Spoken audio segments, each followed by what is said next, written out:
Biz taraftık koyup atalabız. İşraklarına tanıştık, birisini aytganda men özüm Qozonda turmayman, Soğuda turam. Meni ko'proq avul yaqin deb aytib endi.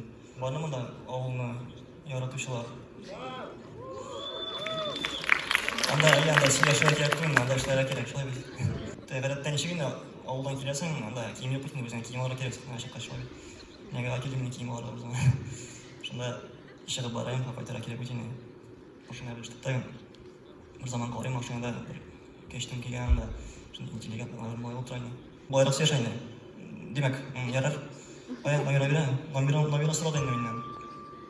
Shundan so'ng bizga turkiy masala bo'ldi.